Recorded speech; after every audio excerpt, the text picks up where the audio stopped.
defenses from a security perspective really have to consider the ground game in addition to the digital game. It's really more, are you properly defending your enterprise? Does this idea of aging infrastructure for a more modern world impact at all the vulnerability to something like cyber threat? Now, with the introduction of inverter-based resources, there are a lot of digital controls in those environments that didn't exist in the old days. As utilities are spending more and more money to technify their infrastructure across the grid, does that multiply the risk? Now we're talking about protecting the very valuable information that leads to those modern systems of delivering energy.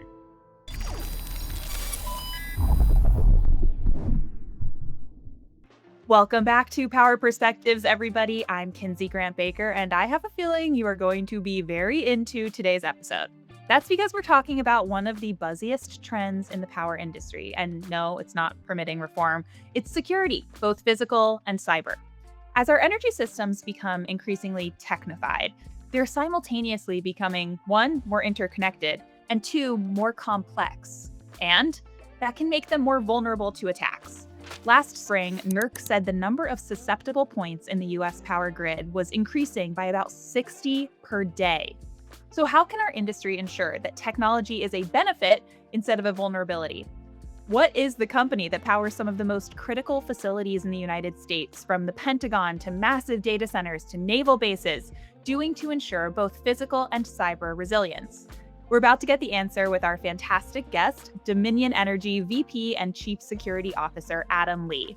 He leads enterprise security policies and procedures to protect Dominion Energy's physical and cyber assets.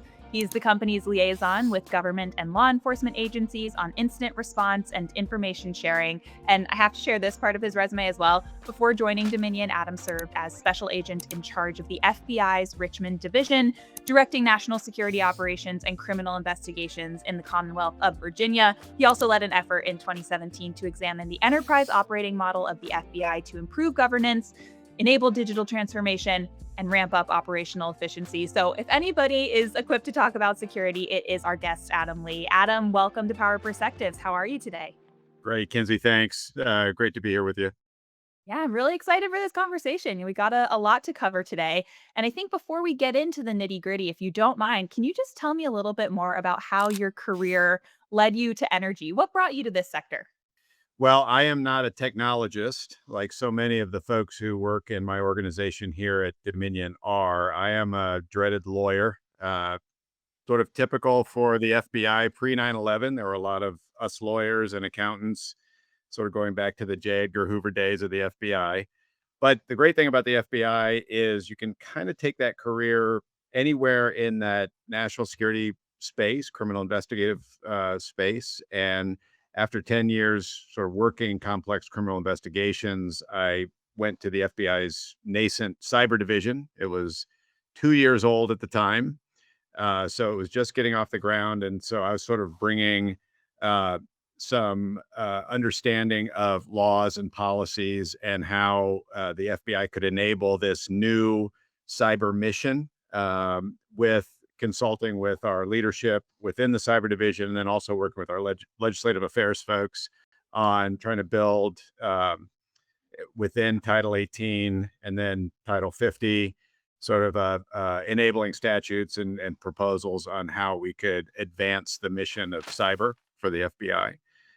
So that sort of started a passion around what I considered then sort of the over-the-horizon threat that was at the height of counterterrorism, leading the FBI's operations. And I sort of, like many of us, I think, in that national security space, saw that this cyber threat was really going to be something that we're going to have to face in a whole of government way. And so here we are. And so that's what got me here. Dominion Energy, I think, situated here in the National Capital Region and serving an area of responsibility, a service territory that is critical for national security, for the military. There's a mission here in security that I think is sort of unique in our industry. I think every one of the 16 sectors that comprise critical infrastructure are essential, obviously, by definition. But I think it all sort of starts with energy. Not much runs without energy. So certainly servicing all those critical national assets, I think Dominion is poised to be the leader in security. So it's just been a honor to work for such a great company, a company that understands that security risk and has built a security organization that meets that mission. Yeah. You mentioned that not a lot else can happen without energy and the power industry running smoothly, which I'm sure is something that really resonates with a lot of the people listening to this. With regard to utilities and energy specifically, when we're talking about physical and cybersecurity, can you explain a little bit more what makes this such a pressing issue for utility leaders right now? Whether they're serving critical defense assets like you are or not, why does cybersecurity and physical security matter so much for energy? You bet. So not only are both of the disciplines of physical security and cybersecurity critical to keeping the lights on, certainly in our industry, that's what we think about.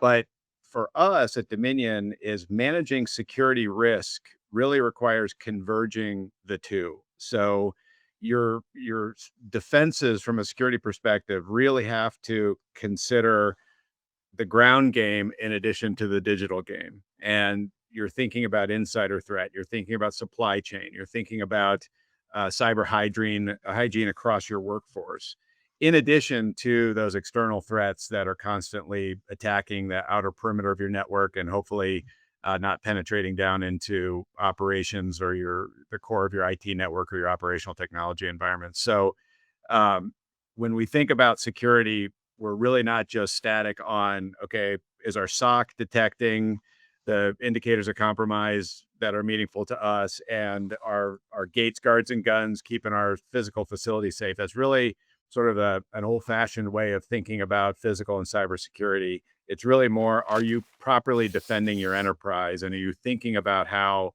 a bad actor could get in with access to a ground game through insider threat, for example?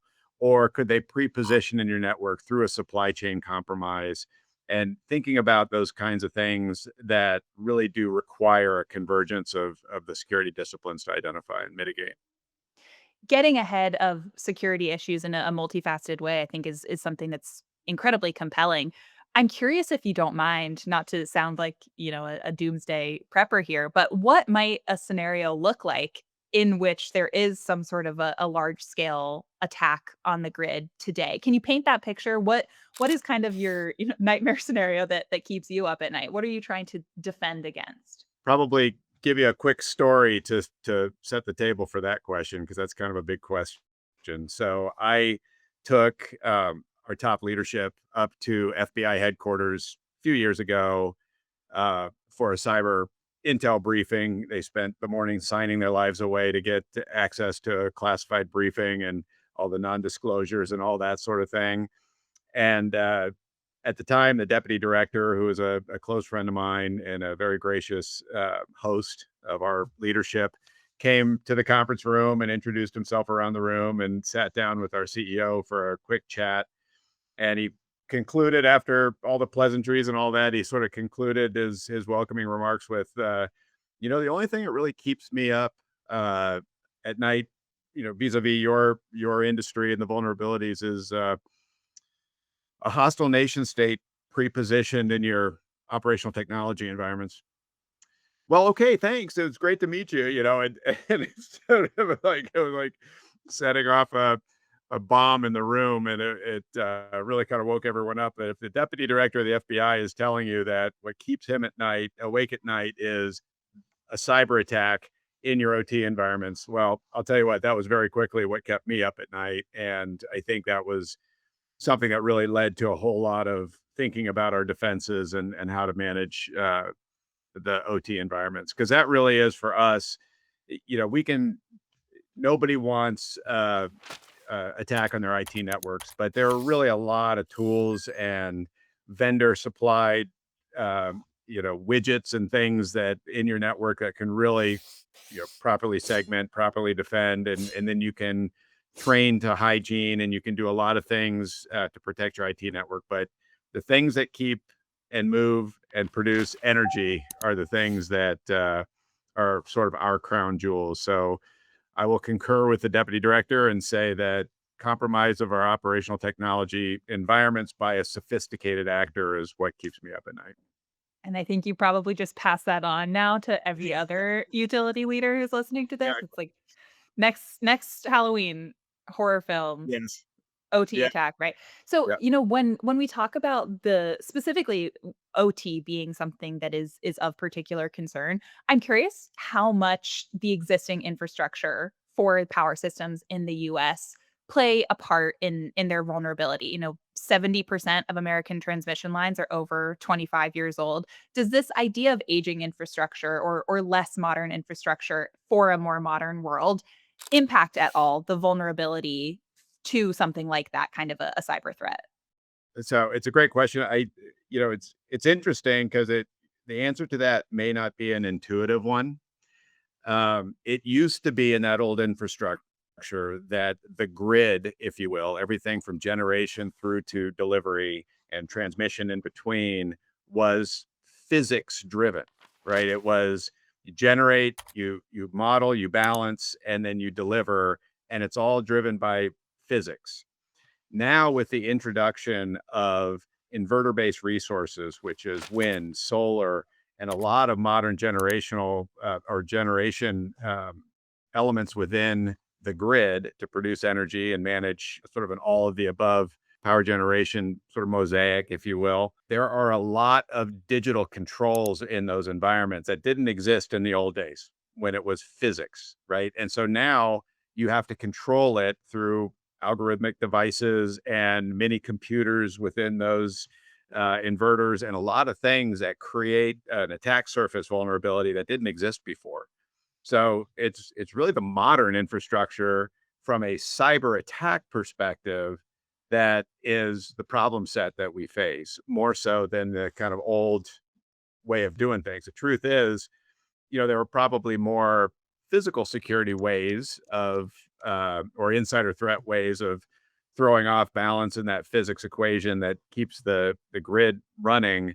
But from a hostile foreign actor perspective, I think it's any place you have a node of attack is where you spend most of your time in this line of work. Anyway, Yeah, it's really interesting that you put it that way. It's a little bit of the reject modernity to some extent, that the old stuff lasts for a long time, but it might reduce risk. So I guess the follow-up question I have to that, as utilities are spending more and more money to try to technify their infrastructure across the grid, does that multiply the risks? Is risk multiplication something that is of concern right now? Is the increase in risk exponential? Is it gradual? What does that look like as we get more technology at every point, at every juncture of the grid? yeah, great question. So technology is making energy more effective and efficient, right? It is the application of technology gives us the ability to produce reliable and affordable energy that is increasingly clean, and that is the mission of our company. However, if you're not properly investing in effective security defenses along the way, that risk profile grows and expands, like you said, almost geometrically as some of these sophisticated means of delivering energy come online. And those are going to get more and more sophisticated as we go. We're talking about modern design small modular reactors. We're talking about extremely innovative technologies even in the fusion space that are starting to come online, and Dominion Energy is leading the way, I think, in both of those areas.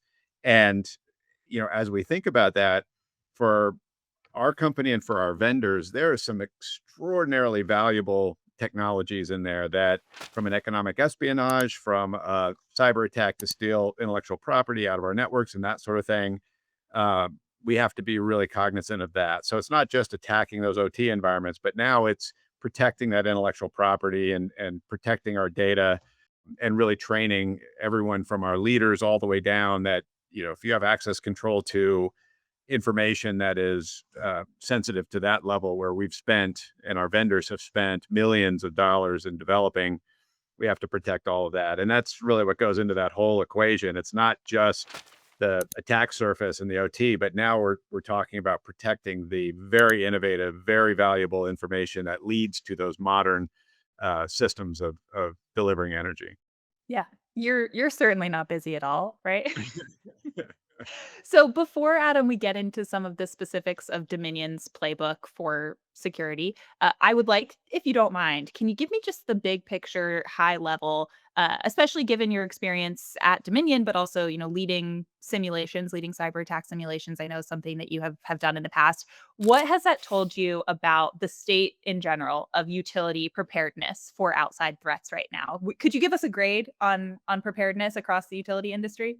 So really what's revealed for us through our, I think, industry leading simulation, and I'm pretty confident that we do that bigger and better than most anybody else. And I think it's a reflection not only of our company's commitment to security, but also the government uh, first responder type agencies, everything from the FBI to DHS to DHS CISA to our state agencies here, Virginia Department of Emergency Management, Virginia State Police. We really do have partnerships that enable cross training in not just cyber attack, but the consequence management of a cyber attack and all of the things that go into sort of catastrophic uh, event management.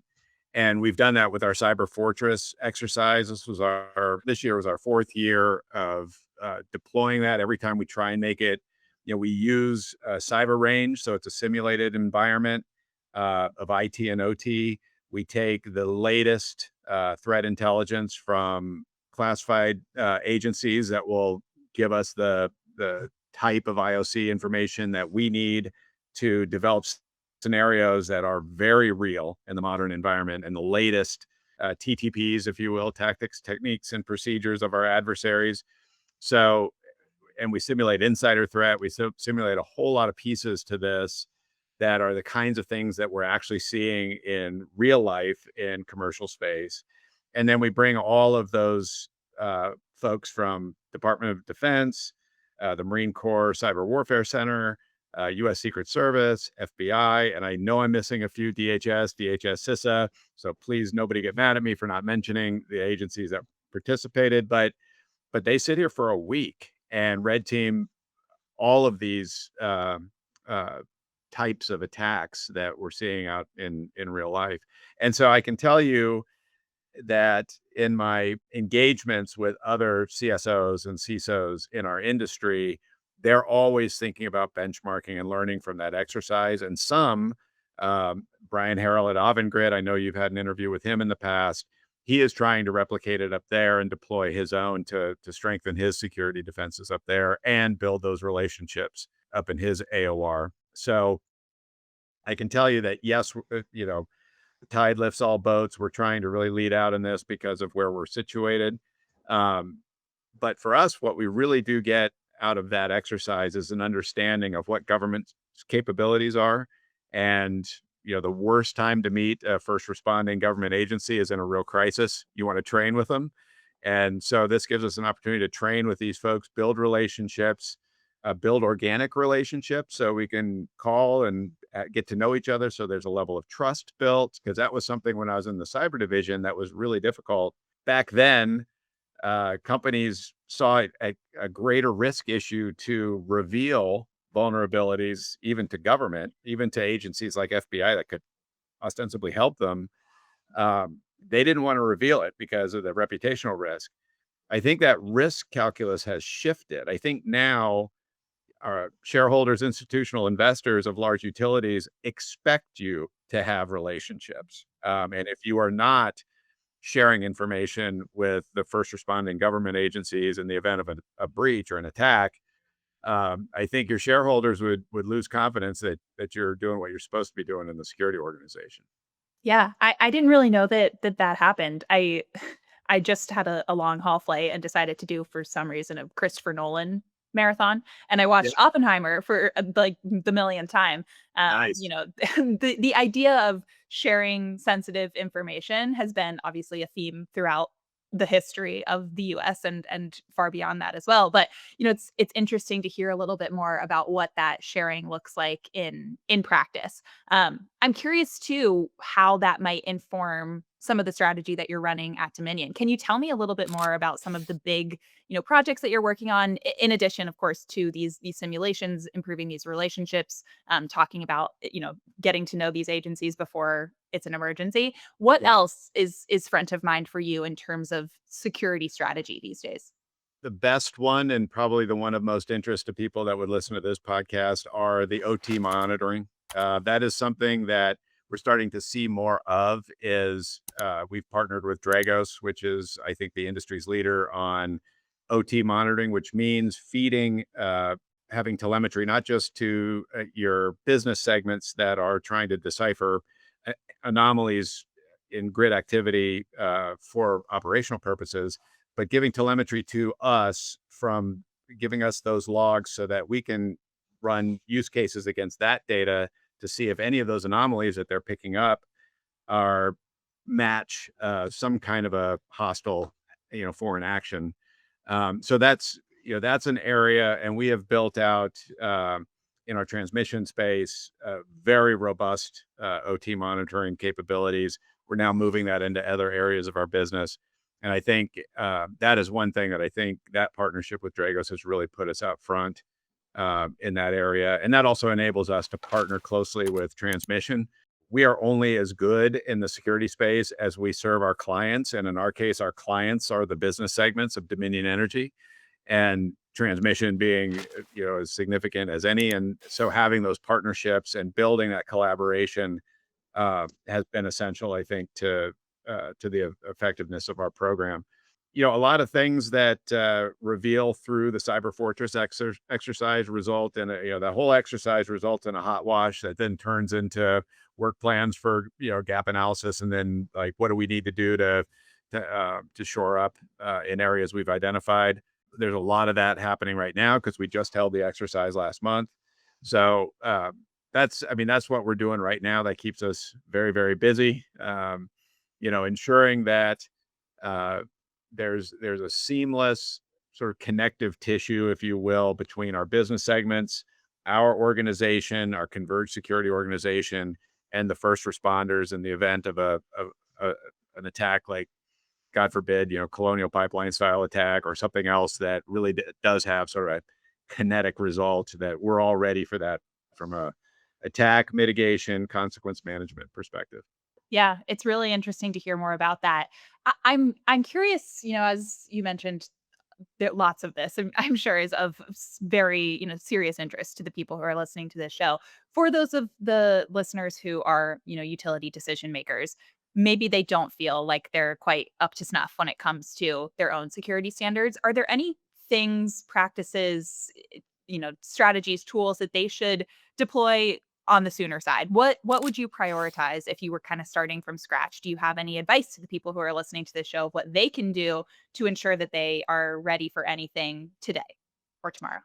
Best defense are your people. So ensuring that your people are trained with cyber hygiene, that you're running those dreaded phishing attacks. Phishing is still the number one vector of attack for hostile actors into a network. So making sure that any external emails that come in with a link or an attachment, that you're very circumspect about what you do with that email.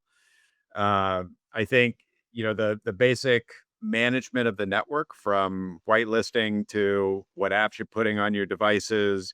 Are you allowing bring your own device policies? Do you have proprietary devices you issue your workforce?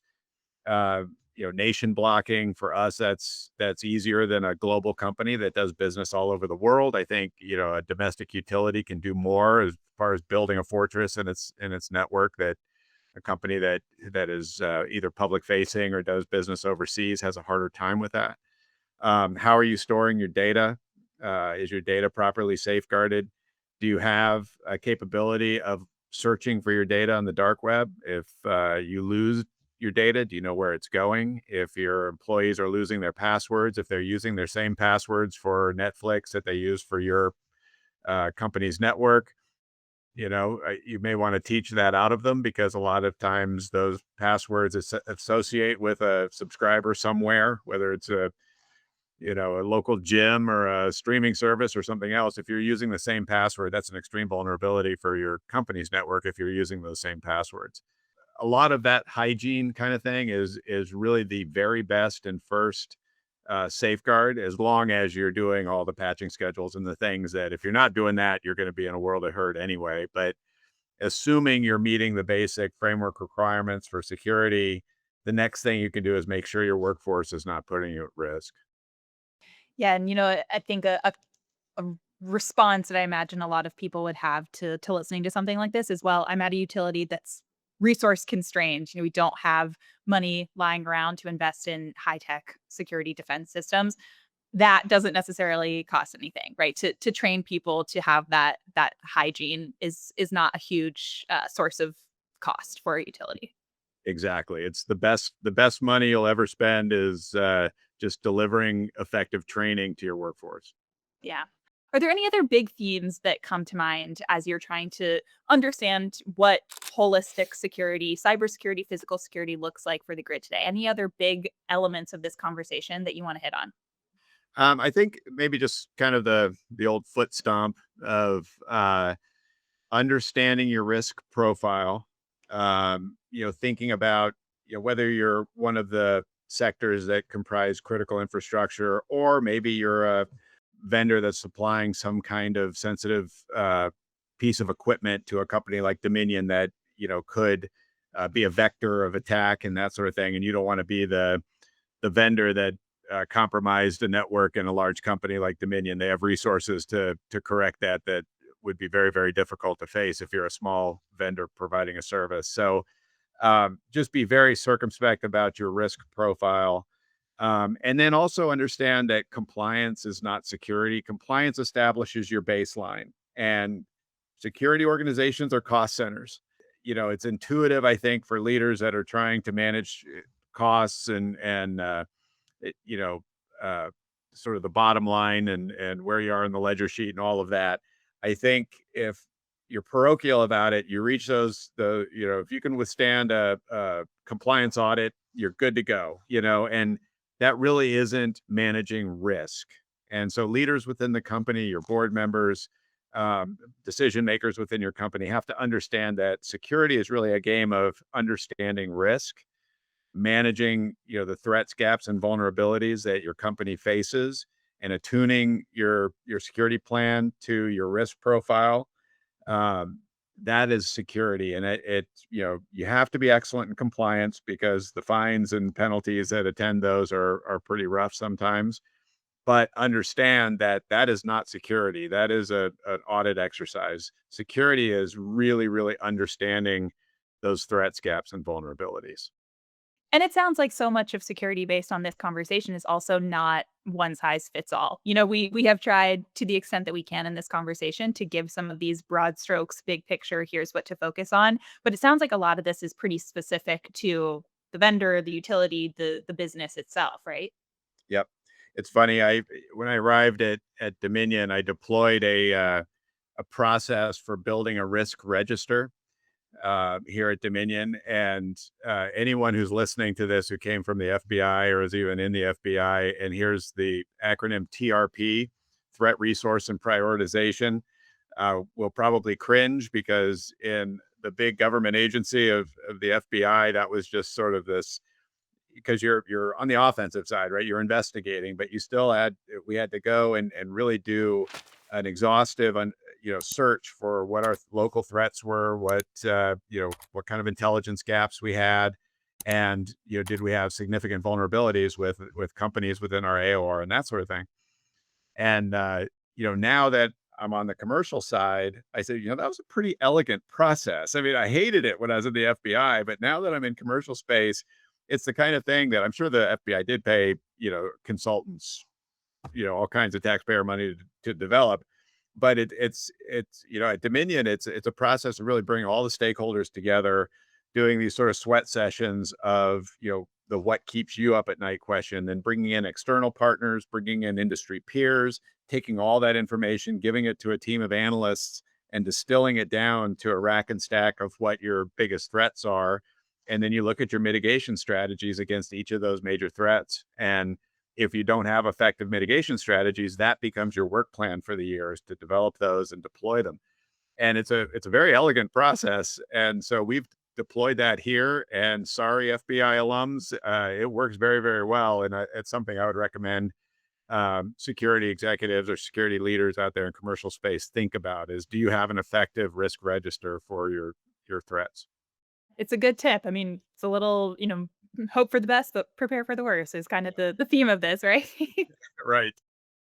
All right, Adam. So, we've covered a ton today. We've had a really compelling and interesting conversation about what modern security looks like for those in the energy space. If you're ready, we can transition into our lightning round. We'll do some rapid fire questions to close it out. How does that sound?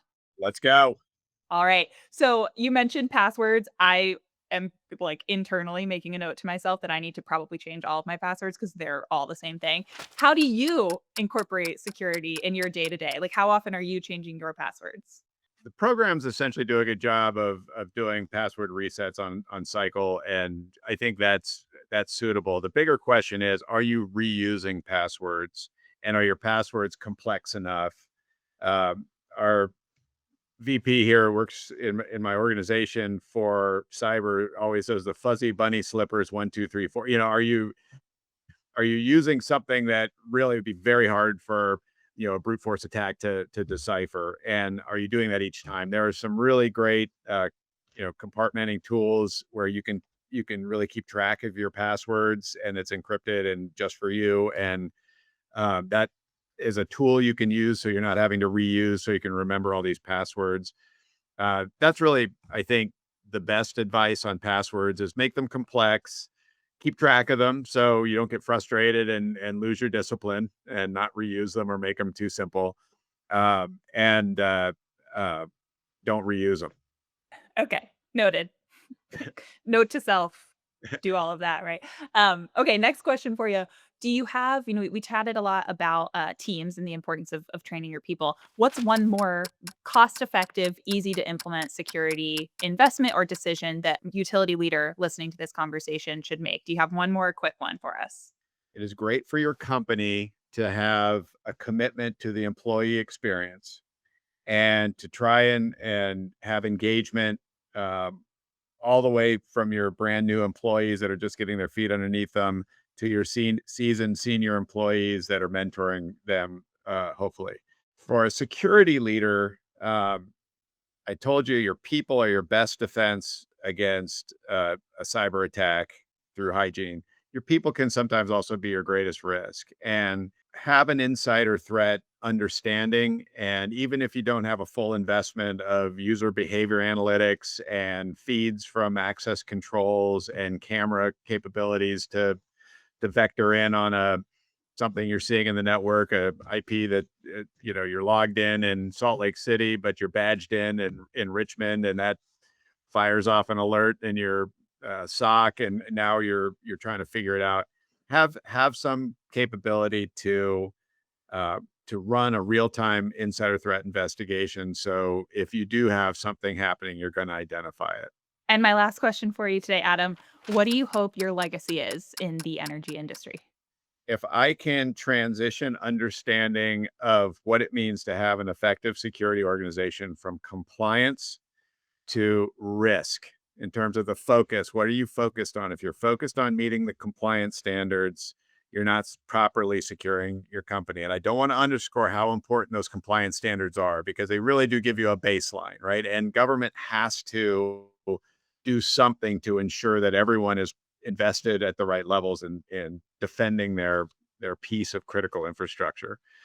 But in our current environment, where asymmetric warfare is the name of the game when it comes to cyber compromise, deployment of drones, surveillance, pre-positioning, all of those things, that requires a nimble, strategic security organization that is thinking holistically about threats. And if I can be the voice that introduced that as sort of the hegemony across the energy sector, I will have met my mission here. Yeah, there you go. There's your next book, More Than Compliance, The Adam Lee Method. Yes. All right, Adam, thank you so much for joining me on Power Perspectives today. I really enjoyed this conversation, and I know for a fact everybody listening to this will feel the same way. There's a ton of, insight and takeaways in all of this. So thank you so much for your time. I really appreciate it. Great fun, Kinsey. Thanks. Really appreciate it. And thank you to all of you for listening. Once again, this is Power Perspectives. I'm Kinsey Grant Baker, and I will see you next time.